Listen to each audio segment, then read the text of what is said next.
Hello everyone, it's a Thursday afternoon. I just finished my ornithology lecture and we're going on a bird chase.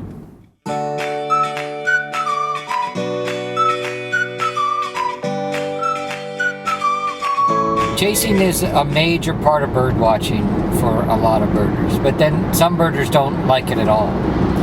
Chasing is basically driving to go try to re-find a bird that's already been reported, and it usually is a rare bird.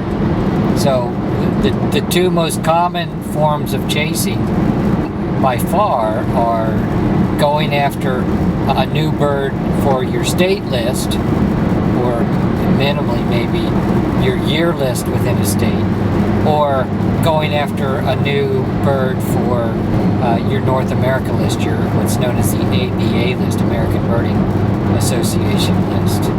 And so some people do this a lot and enjoy it. It tends to be a more social type of birding than just going out to a spot and finding your own birds. Because, depends how rare the bird is, there's often other birders at your spot looking for the same bird. So chasing is a very common form of birding, and we're pursuing one of the most common forms of chasing.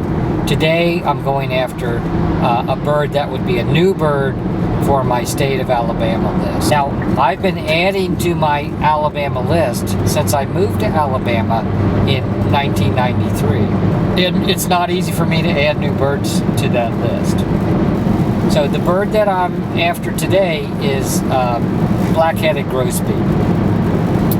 And this is a really special bird to me, besides potentially being a new bird for my state list, because I studied Black-headed Grosbeaks when I was a master's student at the University of New Mexico. I literally wrote the book on this species. At least I wrote the pamphlet.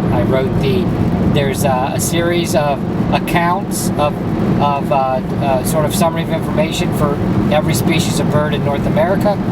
And 20 years ago, I wrote the Birds in North America account for Black-headed Grosbeak. I also wrote a journal article on how to age and sex these birds. So this is, I feel like this is my bird in some way. Now, let me describe how this came about, how this chase came about, because it's very typical of birding chases. And for those of you that have never done this and don't know much about it but are curious, this is how it happens.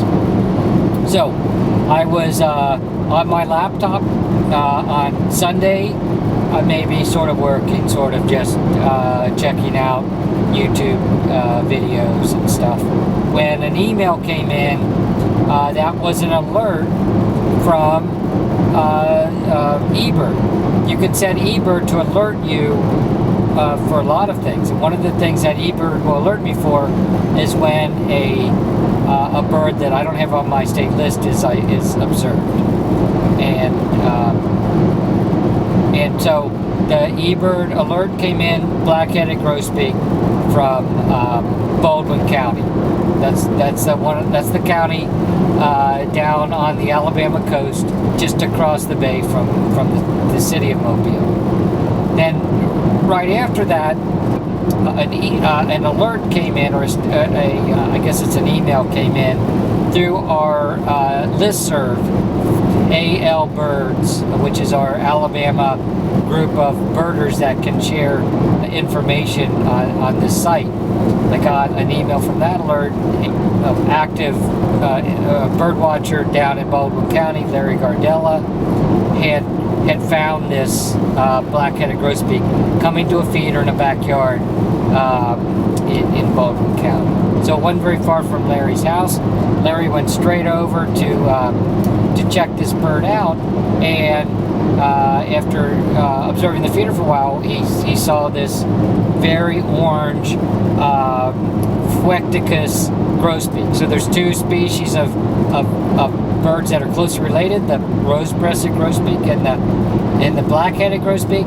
They're very similar in winter and juvenile plumage, and But this bird was so orange, Larry was sure it was a black-headed grosbeak, and I'm sure he's right about it. That's it. So this is a bird-friendly house. I'm not going to name the homeowner, but if you're networked into a state group, and even a regional group, multiple states, you can inquire about a sighting. You can find out who the homeowner is. You can find out if a homeowner allows contact information to be out. You can get a contact information and ask for permission to come and look at the bird. And so that's what I did. This is a person I actually know from our state birding group. I called her. She said, yes, you're very welcome to come and sit in my yard and look at the bird. And so that's what we're going to do. Okay, we're getting close to the yard with this bird. It was about a 3.5 hour drive to get down here. I made it just before 4 p.m. Local time, and it's a beautiful evening. Still an hour and a half of light left. So it's clear. It's cold for Alabama. It's in the 50s.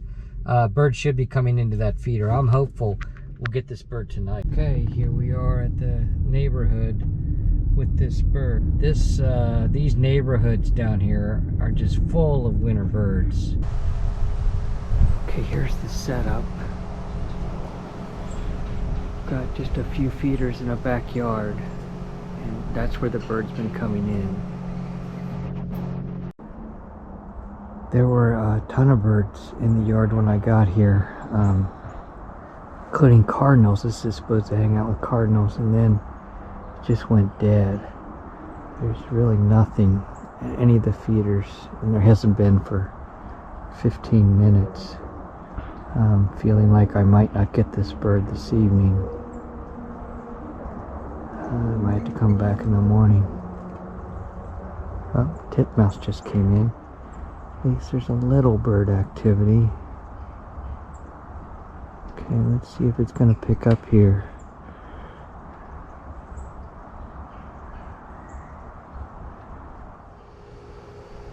I can't believe it. It's 5 o'clock. It's really late, and the grosbeak just flew in, and he flew into where you can barely see him. I'm hoping he comes up to the platform feeder where I can get a picture of him. But he's over at these tube feeders where you can't really see him. That darn bird came in to the hanging feeders where he's not supposed to feed, and they're mostly blocked from view. I got a good binocular view of that bird, but there's no way I could get a picture or a film.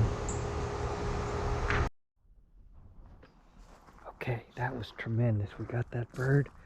I really thought that we weren't going to get him this evening. We'd have to come and try in the morning, but these things are unpredictable. Birds are here one day and gone the next. So, phew. New state bird. We'll come back in the morning.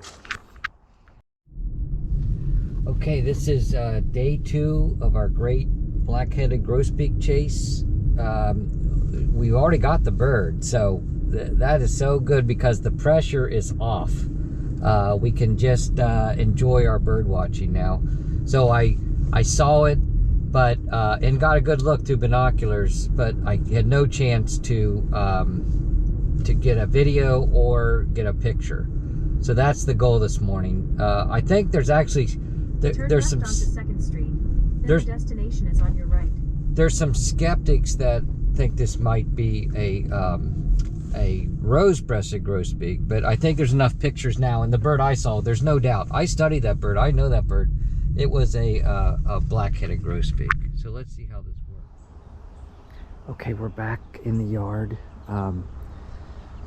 It's very birdy. It's a nice morning, but the target bird isn't sitting right here as I arrive, but it's looking really good. It's a nice morning, but cold. Bird should be very active, and I'm set up to get a video of this bird if it comes in. Okay, this wasn't our target bird, but this is a nice bird to get. Some are tanagers, so new birds are coming in at least. So this is another rare winter resident.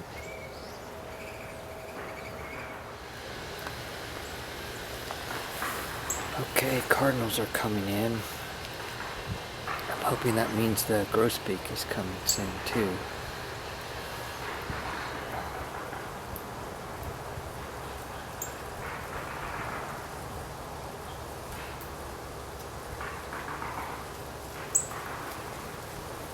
Okay, well, I'm back home after what was a really successful and fun rare bird chase. So, and I think that was a really good chase to make a little episode about, because it kind of had all of the elements, good and bad, in a bird chase. So I had to invest quite a bit to go after that black-headed grosbeak. It was a 3.5 hour drive each way, so 7 hours of driving. Took a day of bird watching. I could have been doing something else, and because I decided to do it overnight, I had to stay in a hotel. But here's the positive side of the ledger: we got that bird. I got a new bird on my state list, a bird that I had tried for literally 20 years ago and missed, and this time I was successful. I saw the bird. So if you love birding and you love chasing is one element of birding like I do, then if you get the bird, you had a good trip. Unexpectedly, but happily, we saw the bird in the late afternoon, right at sundown, and it turned out that was so important because I couldn't find it the next morning. Now, I could have waited a little longer, but it turns out that bird was not seen again. That was it. Our sighting that evening was the last sighting of that grosbeak at that house. So how crazy is that? That we got the bird at a time when it didn't seem to be the best time to see the bird, but it's a good thing we went in the evening. So that's the way bird chases go. My advice on bird chases is go as soon as you can. If you hear about a bird in the morning and you have the ability to just get in your car and go see it that day. The birds sometimes don't stick around. They don't stick around for a day. And don't get complacent. If a bird's been seen for 3 or 4 or 5 straight days, don't assume it'll be there on the 6th day. Every rare bird leaves eventually, and it's always unexpected. If you enjoy this channel, please check on the like box and think about subscribing. And don't forget, there's also a blog and a Twitter account that goes along with this. Okay, whether you're chasing birds or doing your own field trips, the main thing is get out there and see some birds.